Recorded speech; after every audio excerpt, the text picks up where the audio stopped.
Bonjour, aujourd'hui on va plonger dans une histoire assez fascinante, celle de l'évolution de la recherche sur Internet. Comment est-on passé d'un outil un peu basique à quelque chose qui, franchement, semble parfois lire dans nos pensées? C'est un vrai voyage au cœur de l'algorithme qui a complètement changé notre façon d'accéder à la connaissance.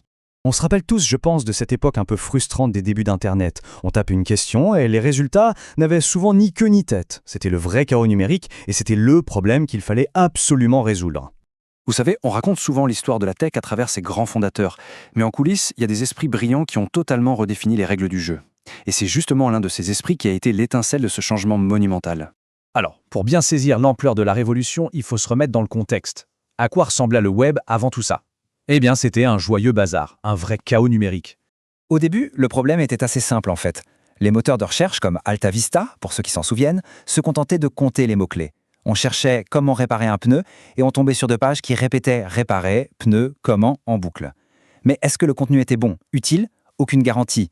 La pertinence était complètement sacrifiée sur l'autel de la densité de mots. C'est là qu'entre en scène notre protagoniste, celui qui a vraiment changé la trajectoire de Google pour de bon. Alors oui, Larry Page et Sergey Brin sont bien les pères de Google, mais on pourrait dire qu'Amit Singhal en a été l'éducateur. Quand il arrive en 1999, le moteur de recherche est encore un peu bête. Il ne comprend que les maths. Singhal, lui, va lui apprendre à parler notre langue, la langue humaine. Et toute la philosophie de Singhal tenait en une seule phrase. Une phrase qui a guidé Google pendant des années.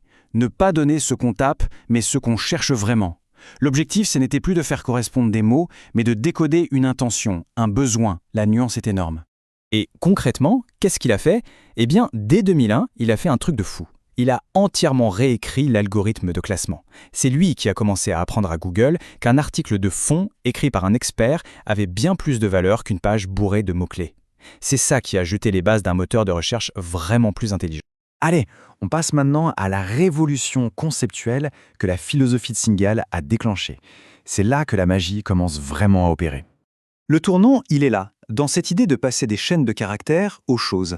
Avant, la machine voyait des suites de lettres. Après, elle a commencé à comprendre des entités, des concepts, des objets du monde réel. C'est ce qui a permis à Google de sortir de la simple correspondance littérale des mots. Bien sûr, ça ne s'est pas fait en un claquement de doigts. Cette chronologie le montre bien. Après la grande réécriture de 2001, il y a eu le fameux Knowledge Graph en 2012 qui a connecté les concepts entre eux. Et puis, après 2015, des intelligences artificielles comme RankBrain et BERT sont arrivées pour comprendre les nuances les plus subtiles du langage. Prenons un exemple tout bête. Le Knowledge Graph, c'est comme une immense encyclopédie vivante. Barack Obama, ce n'est plus juste une suite de lettres. C'est une entité, une personne qui est connectée à président des États-Unis, à Michelle Obama, etc. Ça donne au moteur une compréhension quasi humaine du monde. Ok, laissons la technique de côté un instant. Voyons l'impact que tout ça a eu dans la vie de tous les jours, avec une petite anecdote qui montre à quel point ce changement a été profond.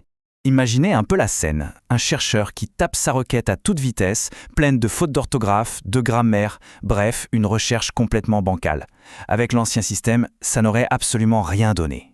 Logiquement, le moteur aurait dû afficher un grand « aucun résultat trouvé ». Mais avec ce nouveau système intelligent, que s'est-il passé à votre avis? Et là, c'est le moment Eureka. Google n'a pas seulement corrigé les fautes. Non, il a compris l'intention profonde qui se cachait derrière ces mots maladroits. Et il a fourni la réponse parfaite. Le moteur avait littéralement deviné ce que la personne cherchait. C'est à ce moment-là que tout a basculé. Ce n'était plus à nous, les humains, de nous adapter à la machine, c'était la machine qui s'adaptait à nous. Et ça, c'est l'héritage direct de ces ingénieurs.